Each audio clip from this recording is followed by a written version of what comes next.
Hello my dear students, welcome back to my YouTube channel. मेरे YouTube channel पे आप लोग का बहुत बहुत स्वागत है।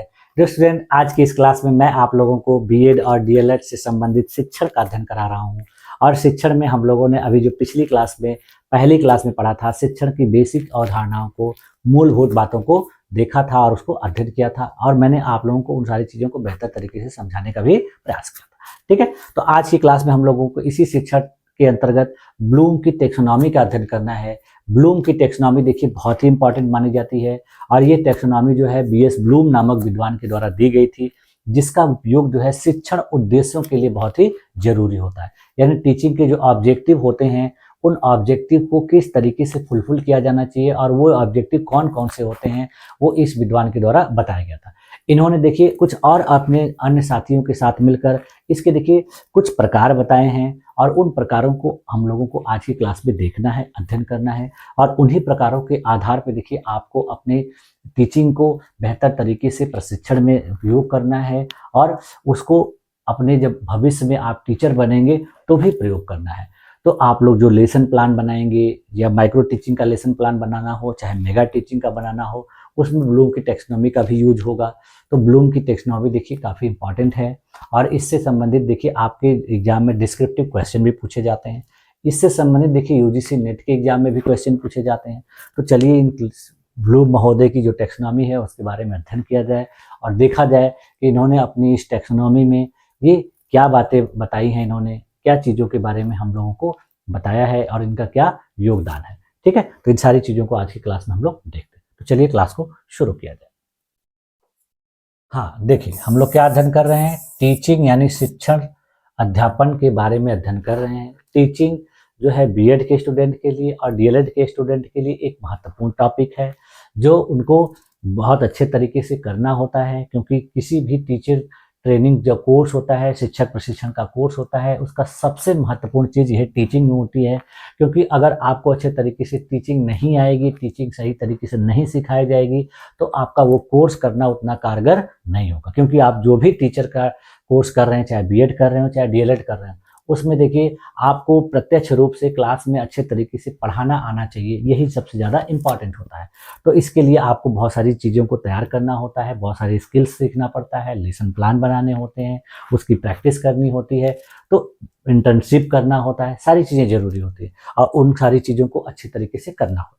तो उसी क्रम में देखिए ब्लूम की टेक्सोनॉमी बहुत इंपॉर्टेंट है। इन्होंने देखिए शिक्षण के उद्देश्यों को वर्गीकृत करने के लिए अपना ये टेक्सोनॉमी दिया था। तो आज की क्लास का टॉपिक क्या है, ब्लूम की टेक्सोनॉमी। और ब्लूम की टेक्सोनॉमी कब विकसित की गई थी? तो ब्लूम की जो टेक्सोनॉमी है देखिए मुख्य रूप से शिक्षा और सीखने के उद्देश्यों यानी एजुकेशनल ऑब्जेक्टिव के वर्गीकरण से संबंधित। अभी मैंने आप लोगों को बताई कि शिक्षा या सीखने के जो उद्देश्य होते हैं उसी को वर्गीकृत करने का कार्य ब्लूम महोदय ने किया था और उसी से इनकी ये जो है टेक्सोनॉमी रिलेटेड है। इसे इन्होंने देखिए 1956 ईस्वी में जो है अपने साथियों के साथ विकसित किया था। यानी 1956 ईस्वी में इनकी टेक्नोलॉजी विकसित की गई थी। बाद में देखिए आने वाले समय में, आधुनिक समय में इसमें थोड़ा बहुत बदलाव हुआ है, तो लास्ट में मैं आप लोग को बता दूंगा कि इसमें क्या चेंजेस हुआ है। थोड़ा सा जो क्रम है इनका वो ऊपर नीचे हुआ है, लेकिन बाकी चीजें सेम है। ब्लूम के साथ देखिए कौन कौन से इनके साथी थे, तो जिसमें देखिए मैक्स एंगलहार्ट, एडवर्ड फर्सेट, वॉकर हिल, डेविड क्रैथवोल, इन लोग भी शामिल थे। देखिए आपका जो टेट या स्टेट का जो एग्जाम होता है विभिन्न राज्यों में, तो वहाँ भी कुछ क्वेश्चन इनसे पूछे जाते हैं, तो उसको आप इसकी मदद से आसानी से कर सकते हैं। ठीक है, इनकी इस टेक्सोनॉमी को जो है तैयार करने का जो मुख्य उद्देश्य था, शिक्षकों को यह समझने में मदद करना है कि छात्र कैसे सीखते हैं और उन्हें किस स्तर तक ज्ञान प्राप्त करना चाहिए। यानी ये जो टेक्सोनॉमी है इसका अध्ययन करने के बाद जो भी टीचर होते हैं उनको ये चीज़ जानने में बहुत ज़्यादा मदद मिलती है, हेल्प मिलती है कि स्टूडेंट सीखते कैसे हैं और उनको सीखने में किस स्तर तक का ज्ञान प्राप्त कराना चाहिए, वो किस स्तर तक के ज्ञान को प्राप्त करते हैं, उसके लिए कौन सा तरीका अपनाना चाहिए। तो ब्लूम की जो टेक्सोनॉमी है देखिए उन्होंने अपनी इस टेक्सोनॉमी को 3 मुख्य क्षेत्रों में बांटा है। ब्लूम की टेक्सोनॉमी के 3 मुख्य क्षेत्र, 3 डोमेन इन्होंने बताए हैं और वो 3 डोमेन देखिए कौन कौन से हैं। पहला इन्होंने बताया है संज्ञानात्मक पक्ष यानी कॉग्निटिव डोमेन। दूसरा देखिए इन्होंने बताया भावात्मक पक्ष, अफेक्टिव डोमेन। और तीसरा बताया है मनोक्रियात्मक यानी साइकोमोटर डोमेन। यानी उन्होंने कहा कि टीचिंग का जो पर्पस होता है, ऑब्जेक्टिव होता है, इन्हीं 3 डोमेन के अंतर्गत होता है और इन्हीं को अच्छे तरीके से पूर्ण करा देना, कंप्लीट करा देना अच्छा शिक्षण माना जाता है। तो इन्होंने संज्ञानात्मक पक्ष के अंतर्गत क्या कहा कि यह मानसिक कौशल और ज्ञान से संबंधित है, यानी यहाँ पर सोचने और दिमाग का प्रयोग करने का जो है कार्य होता है। दूसरा जो डोमेन इन्होंने बताया यह भावनाओं, दृष्टिकोण और मूल्यों से संबंधित, यानी यहाँ पर महसूस करना बहुत इंपॉर्टेंट होता है और बच्चा किसी चीज को कैसे महसूस कर रहा है इसमें उसके हार्ट का प्रयोग होता है। यहाँ पर किसके प्रयोग होता है, हेड का प्रयोग होता है। तीसरा जो पक्ष इन्होंने बताया यहाँ पर देखिए शारीरिक कौशल और तालमेल से संबंधित है। यहाँ यानी किसी भी चीज को बालक सीखने के बाद किस तरीके से अपने द्वारा उसको उपयोग करता है, प्रयोग करता है, उसके साथ कैसे तालमेल बैठाता है, यानी ये किससे संबंधित है, हाथ यानी व्यक्ति के शरीर से। यानी 3 चीजों को इन्होंने बताया कि पहला जो डोमेन है व्यक्ति या बालक के मस्तिष्क से संबंधित है, दूसरा जो डोमेन है उसके हृदय से संबंधित है और तीसरा जो डोमेन है उसके हाथों से यानी पूरे शरीर से संबंधित। यानी एक तरह से देखा जाए कि किसी भी चीज को अगर किसी बालक को सिखाया जा रहा है तो वो उसको कैसे सीख रहा है, सीखने के बाद वो किस तरीके का अनुभव कर रहा है और अनुभव करने के बाद फिर वो किस तरीके से उसका प्रयोग कर रहा है, उपयोग कर रहा है। यही चीजें इसकी बेसिक बातें हैं। ठीक, देखिए ब्लूम की टेक्सोनॉमी की ये तीनों पक्ष जो है शिक्षा में बहुत महत्वपूर्ण है। जहां पर देखिए इनका जो संज्ञानात्मक पक्ष है वो दिमाग से जुड़ा है, भावनात्मक पक्ष हार्ट यानी दिल से जुड़ा है और मनोक्रियात्मक पक्ष जो है शरीर के कौशल यानी हैंड और बॉडी से जुड़ा है। यानी 3 शरीर के महत्वपूर्ण जो अंग होते हैं ये पूरे व्यक्ति के शरीर को संचालित करते हैं, तो इन्हीं तीनों से ये चीजें जुड़ी हुई हैं। ठीक, अब देखिए जो पहला पक्ष है इनका संज्ञानात्मक पक्ष है, कॉग्निटिव डोमेन। तो संज्ञानात्मक पक्ष में देखिए क्या होता है कि सबसे अधिक उपयोग इसी डोमेन का होता है। इसे बेंजामिन ब्लूम ने विकसित, यानी इसे ब्लूम ने खुद विकसित किया था। बाकी जो और पक्ष हैं उसको उनके साथियों ने विकसित किया था, लेकिन इसको डेवलप करने में ब्लूम ने ही सबसे ज्यादा योगदान दिया। यानी किससे संबंधित होता है, ये मस्तिष्क, यानी हम किसी चीज को कैसे ग्रहण करते हैं, कैसे एक्सेप्ट करते हैं, हमारा मस्तिष्क किसी चीज को कैसे सीख रहा है, ये चीजें इसमें जरूरी होती हैं। इसमें देखिए सीखने का जो लेवल होता है वो सरल से जटिल की ओर क्रमबद्ध किया जाता है, जो टोटल कितने हैं 6, यानी 6 स्टेप्स में सीखना संभव होता है। यानी संज्ञानात्मक पक्ष में 6 स्टेप्स हैं। सबसे पहला स्टेप है याद रखना, रिमेम्बरिंग, यानी बच्चों को कोई चीज पढ़ाई जा रही है, बताई जा रही है, सिखाई जा रही है तो उस चीजों को याद करता है। जैसे देखिए विभिन्न प्रकार के फैक्ट या विभिन्न प्रकार की जो बेसिक कॉन्सेप्ट हैं वो बच्चे को याद कराना।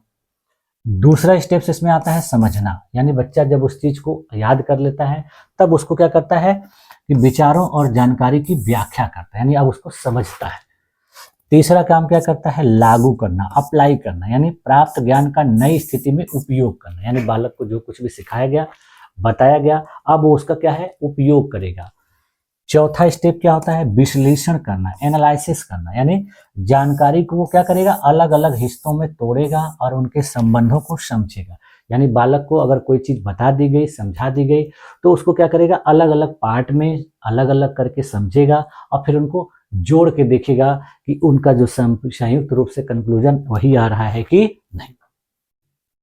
और फिर उसके बाद अगला स्टेप है मूल्यांकन करना, इवेल्युएशन, यानी किसी विचार या निर्णय की जांच करना, उसकी आलोचना करना। यानी बच्चे को कोई चीज सिखाया गया, कोई चीज बताया गया, तो बच्चा उसको अपने से विचार करेगा, उसकी आलोचना करेगा, उसका इवेल्युएशन करेगा, मूल्यांकन करेगा। और फिर लास्ट में है सृजन करना, यानी क्रिएट करना। इससे क्या होगा, नए विचार, उत्पाद या दृष्टिकोण का निर्माण करना। यानी सारी चीजों को जब बता दिया जाएगा, बच्चे को सिखा दिया जाएगा, वो मूल्यांकन कर लेगा, तो उसके आधार पर एक नया विचार उत्पन्न होगा और वही चीज नई मानी जाएगी। यानी देखिए टीचर के द्वारा बच्चों को जो कुछ भी पढ़ाया जाता है, सिखाया जाता है, बच्चे उसको क्रमवाइज सारा चीज सीखते हैं, उसका मूल्यांकन करते हैं, एनालिसिस करते हैं और फिर लास्ट में क्या करते हैं कि एक नए नॉलेज का क्रिएशन करते हैं और वो उनके अनुसार होता है। देखिए बहुत से बच्चे ऐसे होते हैं कि टीचर के द्वारा सारी चीज़ों को बताने के बाद सीख लेते हैं, लेकिन फिर लास्ट में वो अपने तरीके से उसको करते हैं। जो अपने तरीके से किया जाता है वही क्या कहलाता है कि नए विचार, नए उत्पाद, नए दृष्टिकोण को। ठीक है, तो ये इसके स्टेप्स है। आपको टोटल कितने हैं 6 स्टेप्स। आप देखिए इन स्टेप्स का महत्व क्या है। तो यह पाठ्यक्रम को तैयार करने में मदद करता है, यानी यह शिक्षकों को यह तय करने में मदद करता है कि बच्चों को क्या और कैसे सिखाना है। दूसरा महत्व क्या है कि इसमें प्रश्नों का स्तर तय होता है, यानी प्रश्नों का जो लेवल है वो किस तरीके का होना चाहिए। इसके मदद से देखिए परीक्षा में केवल याददाश्त वाले सवाल ही नहीं बल्कि समझ और तर्क वाले सवाल भी पूछे जा सकते हैं। यानी बच्चों को केवल फैक्चुअल रटने वाले चीज़ों को न पूछा जाए बल्कि उनको उनकी याददाश्त को चेक करने के लिए, उनकी समझ को चेक करने के लिए, उनके तर्क को चेक करने के लिए भी प्रश्न शामिल किए जाते हैं। तीसरा देखिए इसका महत्व है लक्ष्य का निर्धारण करना, यानी यह सीखने का जो स्पष्ट लक्ष्य यानी लर्निंग आउटकम्स को तय करने में मदद करता है। यानी किसी चीज को बालक को सिखाना है तो सिखाने का जो आउटकम होगा यानी लक्ष्य क्या होगा वो इसके द्वारा ही तय होता है। अब जैसे देखिए एक उदाहरण के माध्यम से हम समझने का प्रयास करते हैं। जैसे देखिए मान लीजिए कि आप किसी बालक को साइकिल चलाना सिखा रहे हैं, ठीक है, तो साइकिल चलाना सिखा रहे हैं तो उसको उसके पुर्जों के नाम जानना आप बताएंगे। यानी कोई भी साइकिल सीख रहा है तो बच्चों को बताएंगे कि हाँ ये हैंडल है, ये ब्रेक है, ये अलग अलग चीज़ें हैं, तो आप उसको बताएंगे, ठीक है। तो वो बच्चा उसको क्या करेगा, याद रखेगा। फिर उसके बाद देखिए बच्चा उसको चलाएगा, उसको यानी सारी चीज़ों को जब आप बताएंगे उसको लागू करेगा और लागू कराने के बाद उसको चलाएगा। चलाने के बाद जब बच्चा साइकिल खराब हो जाएगी तो उसको ठीक करना या उसमें सुधार करना विश्लेषण और सृजन के स्तर पर आता है। यानी देखिए एक तरह से देखा जाए तो कहने का मतलब ये हुआ कि अगर किसी बच्चे को साइकिल चलाना सिखाना है तो शुरू में उसको बताना पड़ेगा कि साइकिल चलाने के लिए कौन कौन सी चीज़ों का उपयोग करना है, और इन सारी चीज़ों का उपयोग जब बालक करेगा तो वो सारी चीज़ों के बारे में जानेगा। जब बाद में भविष्य में उसको वो चीज़ों को करना पड़ेगा तो वो अपने तरीके से अच्छे तरीके से कर लेगा, और उसको जब किसी भी प्रकार की कोई दिक्कत आएगी तो वो पहचान लेगा कि मेरे इस चीज़ में समस्या है इसलिए साइकिल सही तरीके से नहीं चल पा रही है, यानी मेरे इस चीज़ में खराबी है, कोई प्रॉब्लम है, तो उसको क्या करेगा, ठीक करवाएगा या खुद से ठीक करेगा, ठीक है। तो ये सारी चीज़ें जो है इसके उदाहरण के रूप में देखी जाती है। अब देखिए जो है भावात्मक पक्ष है, अफेक्टिव डोमेन। तो इसमें देखिए क्या है कि यह पक्ष हमारी भावनाओं, मूल्यों, प्रेरणा और दृष्टिकोण से संबंधित होता है। यानी हमारी किसी चीज़ के प्रति क्या भावनाएं हैं, हमारा क्या वैल्यूज़ हैं, हमको किस तरीके से प्रेरणा मिल रही है, और हमारा किसी चीज़ के प्रति क्या व्यू है, क्या दृष्टिकोण है, ये इससे संबंधित होता है। इसको किसने विकसित किया था, तो क्रैथवोल ने विकसित किया था। यानी उसको किया था बीएस ब्लूम ने खुद, इसको किसने किया, क्रैथवोल ने। तो इसके भी देखिए कई स्टेप्स होते हैं, जिसमें सबसे पहला स्टेप होता है ग्रहण करना, यानी रिसीविंग, किसी भी सूचना या उद्दीपन के प्रति ध्यान देना। जैसे शिक्षक की बात को ध्यान से सुनना, यानी क्लास में बच्चों को कोई चीज़ पढ़ाई जा रही है तो टीचर जो कुछ भी बता रहा है बच्चे उसको क्या करेंगे, ध्यान से सुनेंगे। यानी ये पहला चीज होता है रिसीविंग, ग्रहण करना। दूसरा देखिए क्या होता है इसका स्टेप, अनुक्रिया करना, रिस्पॉन्ड करना। देखिए रिस्पॉन्डिंग यानी सक्रिय रूप से भाग लेना, जैसे चर्चा में हिस्सा लेना या प्रश्न पूछना। यानी टीचर के द्वारा जो कुछ भी चीजें बताई जा रही हैं बच्चे ध्यानपूर्वक सुनेंगे, फिर उसके प्रति रिस्पॉन्ड करेंगे। रिस्पॉन्ड कैसे करेंगे कि टीचर से उससे संबंधित प्रश्न पूछेंगे या डिस्कशन करेंगे, चर्चा करेंगे। तो ये चीज होती है जो है रिस्पॉन्ड करना। तीसरी चीज होती है आकलन यानी मूल्यांकन निर्धारण करना, यानी वैल्यू। यानी ये तीसरा स्टेप है इसका, किसी वस्तु या व्यवहार के महत्व को समझना और उसे स्वीकार करना। यानी जब सारी चीजें क्लियर हो जाएंगी तो स्टूडेंट उस चीज के महत्व को समझेगा और उसको क्या करेगा, एक्सेप्ट करेगा।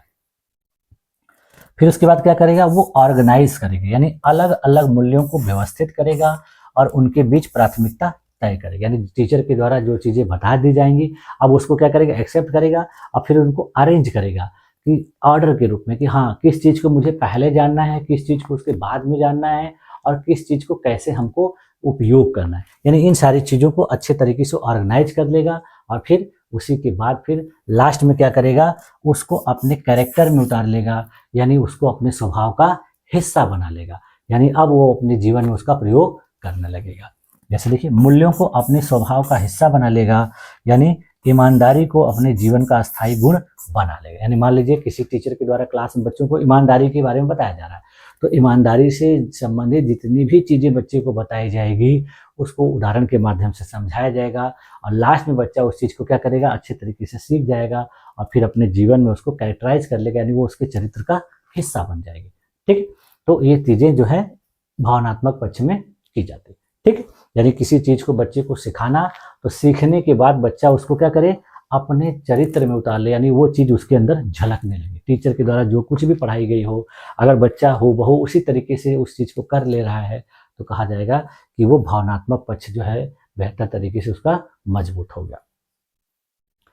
अब देखिए तीसरा है मनोक्रियात्मक पक्ष, यानी साइकोमोटर डोमेन। इसमें देखिए क्या होता है कि यह विभिन्न प्रकार की शारीरिक गतिविधियों, समन्वय, कोऑर्डिनेशन और मोटर स्किल से संबंधित है। इसे देखिए एलिजाबेथ सिम्पसन, हैरो जैसे विद्वानों ने परिभाषित किया। यानी देखिए शुरू में हम लोगों ने देखा ये जो टैक्सोनॉमी है कई लोगों के द्वारा मिलकर तैयार की गई है, तो जिसमें सबसे पहला जो था वो बीएस ब्लूम के द्वारा था, दूसरा क्रैथवोल के द्वारा था, और तीसरा एलिजाबेथ सिम्पसन और हैरो के द्वारा था। ठीक है, तो इसमें भी देखिए कई स्टेप्स बताए गए हैं।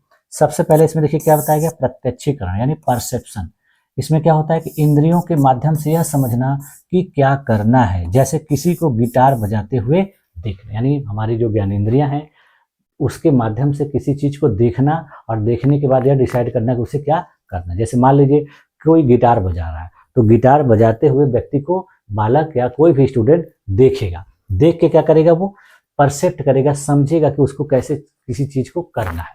ठीक है, जैसे मान लीजिए क्लास में टीचर बच्चों को कोई चीज सिखा रहा है और कह रहा है कि आपको भी मैं जैसे कर रहा हूँ वैसे आपको भी करना है, तो स्टूडेंट क्या करेंगे, पहले टीचर के द्वारा की गई चीजों को परसेप्ट करेंगे, तो उसको देखेंगे अच्छे तरीके से। दूसरा देखिए स्टेप क्या होता है, सेट, तैयारी करना, किसी कार्य को करने के लिए मानसिक और शारीरिक रूप से तैयार होना। दूसरा क्या होगा कि जब उस चीज को अच्छे तरीके से वो देखेगा तो फिर अपने आप को मानसिक और शारीरिक रूप से तैयार करेगा उसको करने के लिए। देखिए बहुत से ऐसे स्टूडेंट होते हैं कि बहुत सी चीजों को देखते तो हैं अपनी आंखों से, उनको समझ में भी आती है, लेकिन वो करने जब जाते हैं तो घबराने लगते हैं, कांपने लगते हैं। इसका मतलब क्या है कि वो मानसिक रूप से शारीरिक रूप से उस काम को करने के लिए फिट नहीं है। उनको कितना भी बताया जाता है, बहुत ध्यानपूर्वक सुनते हैं, उसमें इंटरेस्ट भी लेते हैं, लेकिन जब उन्हें खुद से करने के लिए कहा जाता है तो वो अपने आप को तैयार नहीं कर पाते। तो दूसरा चीज है कि किसी चीज को देखना, समझना और फिर अपने आप को उसके लिए तैयार करना। आप देखिए क्लास में पढ़ाएंगे या पढ़ते होंगे, देखते होंगे कि बहुत से ऐसे स्टूडेंट होते हैं कि टीचर के द्वारा पढ़ाई गई चीज़ों पे, हर चीज़ों पे अपना जो है सहमति देते हैं, सर हिलाते हैं, हाँ समझ में आ गया, समझ में। लेकिन जैसे टीचर खड़ा करता है कि अच्छा आप बताओ, तो बच्चे बता नहीं पाते, घबराने लगते हैं। तो यही सारी चीज़ें जो है इसके अंतर्गत। ठीक, तीसरा चीज देखिए क्या है, निर्देशित अनुक्रिया यानी गाइडेड रेस्पॉन्स। इसमें क्या होता है कि किसी के मार्गदर्शक में अभ्यास करना। यानी तीसरा क्या है कि किसी चीज को अगर वो नहीं कर पा रहा है, नहीं सीख पा रहा है, तो किसी के मार्गदर्शन में उस चीज को करेगा, सीखेगा। यानी उसको मान लीजिए गिटार बजाना उसने देखा, अपने आप को बजाने के लिए तैयार भी कर लिया, लेकिन जब वो बजाना शुरू करता है तो उसको सही से बजाने नहीं आता है। तो फिर क्या होगा कि उसको किसी न किसी व्यक्ति की गाइड की जरूरत पड़ेगी, यानी गाइडेड रिस्पॉन्स, यानी उस निर्देशन में, मार्गदर्शन में क्या करेगा, अभ्यास करेगा। जैसे देखिए कोच के निर्देश पर बैटिंग करना, कोच के निर्देश पर बैटिंग करना या किसी ट्रेनर के निर्देश पर कोई चीज सीखना। चौथा देखिए क्या है, कार्य कौशल या यंत्रवत यानी मैकेनिज्म। इसमें क्या होता है, आत्मविश्वास के साथ बुनियादी कार्य करना जब काम आपकी आदत बन जाए। यानी अब इसमें क्या होगा कि कॉन्फिडेंस के साथ बालक क्या करेगा, उस काम को करने लगेगा। देखिए बुनियादी कार्य यानी बेसिक रूप से किसी चीज को अपने आप कॉन्फिडेंस के साथ करना। इसका मतलब कि जब काम उसकी क्या बन जाए, आदत बन जाए, यानी उसको काम करना अब आ जाए, वो आदत बन जाएगा और उसको किसी को सिखाने की जरूरत नहीं पड़ेगी। अगला है देखिए जटिल बाह्य अनुक्रिया यानी कॉम्प्लेक्स ओवर्ट रिस्पॉन्स। इसका मतलब होता है कि बिना किसी झिझक के जटिल कार्यों को कुशलता से करना। यानी अब एक ऐसी स्टेज आ जाएगी कि बच्चा किसी भी कार्य को, जटिल से जटिल कार्य को बिना हिचकिचाए करना शुरू कर देगा। यानी जटिलतम काम को भी करने में उसको किसी भी प्रकार की कोई दिक्कत नहीं। लेकिन ये चीजें शुरू में नहीं होंगी, शुरू में वो बहुत स्टेप से गुजरते हुए तब यहाँ पर पहुंचेगा। उसके बाद फिर क्या होगा, अनुकूलन हो जाएगा, यानी बच्चा उस चीज को अडाप्ट कर लेगा, सीख जाएगा। देखिए विशेष परिस्थितियों के अनुसार अपने कौशल में बदलाव करना। अब जैसे किसी ऐसी सिचुएशन आ जाएगी कि बच्चे को वो चीज करने में दिक्कत आ रही है, वहां कुछ मॉडिफिकेशन करना है, तो बच्चा उसमें क्या करेगा, बदलाव कर लेगा। ठीक है, जैसे मान लीजिए आप लोग देखते होंगे क्लास में बच्चों को जब पढ़ाया जाता है स्कूल या कॉलेज में, तो वहां पर बच्चों की जो परफॉर्मेंस होती है, कहीं दूसरी जगह अगर सेंटर चला जाता है परीक्षा का, तो वहाँ पर देखिए क्या होता है कि बच्चे को अपने उस परिस्थिति में क्या करना पड़ता है, बदलाव करना पड़ता है, यानी अपने आप को वहाँ के अनुसार एडाप्ट करना होता है, यानी वहाँ के माहौल के अनुसार अपने को अनुकूल बनाना होता है। और उसी अनुकूल वाली चीज़ को क्या कहा जाता है, अनुकूलन, एडाप्टेशन, यानी अपने कौशल में क्या करना, परिस्थितियों में बदलाव करना। और लास्ट में क्या आता है, रचना और उत्पत्ति, यानी ओरिजिनेशन। इसका मतलब क्या है कि नई शारीरिक गतिविधियों या कौशलों का निर्माण करना। और फिर उसके बाद क्या होगा कि बच्चा नए नए कौशल और गतिविधियों को खुद से बनाना सीखेगा।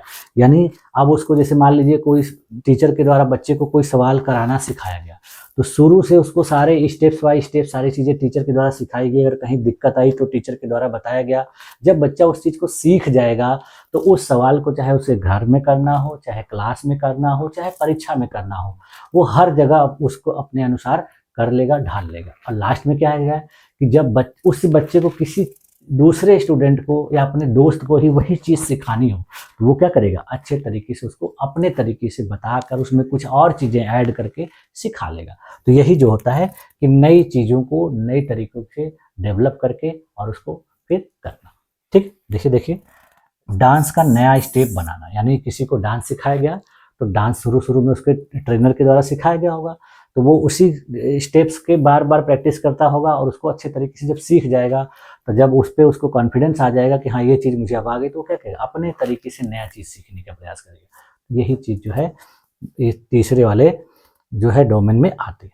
ठीक है, अब इससे संबंधित देखिए एक महत्वपूर्ण जानकारी है जो अभी मैंने आप लोग को शुरू में बताया था कि इसमें जो ब्लूम की टैक्सोनॉमी है, इसमें थोड़ा बहुत जो है मॉडिफिकेशन किया गया है। तो वो मॉडिफिकेशन देखिए क्या है कि 2001 में ब्लूम के ही एक पूर्व छात्र जिनका नाम था लोरेन एंडरसन और डेविड क्रैथवोल, इन लोगों ने मिलकर क्या किया कि संज्ञानात्मक पक्ष में संशोधन किया था। यानी हम लोगों ने देखा कि संज्ञानात्मक पक्ष में 6 स्टेप होते हैं, तो उन्हीं संज्ञानात्मक स्टेप में जो 6 स्टेप्स हैं उसी में थोड़ा सा संशोधन किया। संशोधन इन लोगों ने क्या किया कि इन्होंने संज्ञानात्मक स्तर को संज्ञा से बदल कर क्या कर दिया, वर्ब के रूप में परिभाषित किया। यानी शुरू में ये संज्ञा के रूप में था, जो भी स्टेप्स था उसको इन्होंने क्या कर दिया, अब वर्ब यानी क्रिया के रूप में बदल दिया। जैसे देखिए इसका वर्तमान में आधुनिक शिक्षा में इस रूप में उपयोग किया जाता है। जो 1956 में इनकी टैक्सोनॉमी थी, तो इसमें देखिए जो संज्ञानात्मक पक्ष के स्टेप से पहला क्या था, देखिए ज्ञान, नॉलेज, दूसरा क्या था, कंप्रिहेंशन, तीसरा क्या था, अनुप्रयोग, एप्लीकेशन, चौथा देखिए विश्लेषण था, एनालिसिस, पांचवा था संश्लेषण, सिंथेसिस, और छठवां था मूल्यांकन। इसको देखिए ऐसे भी कहा जाता है कि ज्ञान, अवबोध, अनुप्रयोग, विश्लेषण, संश्लेषण, मूल्यांकन। 2001 में देखिए इसमें संशोधन कर दिया गया और क्या बनाया गया इसको कि इसमें देखिए जो नॉलेज था उसको क्या कर दिया गया, वर्ब में चेंज कर दिया, यानी याद रखना, रिमेम्बरिंग, बोध को देखिए समझना, अंडरस्टैंडिंग, अनुप्रयोग को लागू करना, अप्लाइंग, विश्लेषण को विश्लेषण करना, एनालाइजिंग, संश्लेषण को मूल्यांकन करना, इवेल्युएटिंग, और जो कि इसको सृजन करना, क्रिएटिंग। तो इस तरीके से इसमें थोड़ा सा बदलाव कर दिया गया। 2001 का जो संशोधन था देखिए उसमें सिंथेसिस यानी संश्लेषण और इवेल्युएशन यानी मूल्यांकन के क्रम को क्या किया गया है, बदल दिया गया, यानी इसका जो क्रम है ऊपर नीचे कर दिया गया है, और सृजन को सबसे उच्चतम स्तर पर रखा गया। यानी सबसे जो लास्ट वाला स्टेज है वो क्या है, सृजन यानी क्रिएटिंग, नई चीज को निर्मित करना, नई चीजों को बनाना, नए नए सिद्धांत विकसित करना, नए नए तौर तरीकों को डेवलप करना। ठीक है, तो ये सारी चीजें जो है ब्लूम की टेक्सोनॉमी से रिलेटेड है। ठीक है, तो हम लोगों ने देखिए आज की इस क्लास में ब्लूम की टेक्सोनॉमी के बारे में बेहतर तरीके से व्याख्या के साथ अध्ययन किया, और मैंने आप लोगों को इन सारी चीज़ों को अच्छे तरीके से समझाने का भी प्रयास किया। आप देखिए आगे की जो क्लास होगी, तीसरी वाली क्लास टीचिंग की, इसमें हम लोग माइक्रो टीचिंग से संबंधित जो है अध्ययन करेंगे और माइक्रो टीचिंग के बारे में जानेंगे, समझेंगे कि माइक्रो टीचिंग होती क्या है, सूक्ष्म शिक्षण होता क्या। ठीक है, तो आज की क्लास में यहीं तक रखा जाए, और इस क्लास में मुझे उम्मीद है कि आप लोगों को सारी चीज़ें अच्छी तरीके से समझ में आ गए। तो ब्लूम की टैक्सोनॉमी को आप लोग अच्छे तरीके से तैयार कर लीजिएगा, क्योंकि इसका देखिए काफ़ी जो है योगदान है और इसका महत्व है। इसको अगर अच्छे तरीके से आप पढ़े रहेंगे, जानते रहेंगे, तो आपको आने वाले समय में इसका उपयोग बहुत ज़्यादा मिलेगा। ठीक है, तो आप लोगों ने मेरी इस क्लास में अपने आप को इतनी देर तक इतने धैर्यपूर्वक बनाए रखा, इसके लिए आप लोग का बहुत बहुत धन्यवाद। और मुझे उम्मीद है कि आप लोगों को सारी चीज़ें अच्छे तरीके से समझ में आ गई होंगी। अगर किसी भी प्रकार का कोई डाउट हो, कोई कन्फ्यूज़न हो, आप लोग कमेंट करिए, और आपके कमेंट के माध्यम से मैं उस चीज़ को जो है डाउट को क्लियर करने का प्रयास करूँगा। ठीक है, तो मिलते हैं नेक्स्ट क्लास में, तब तक के लिए थैंक यू।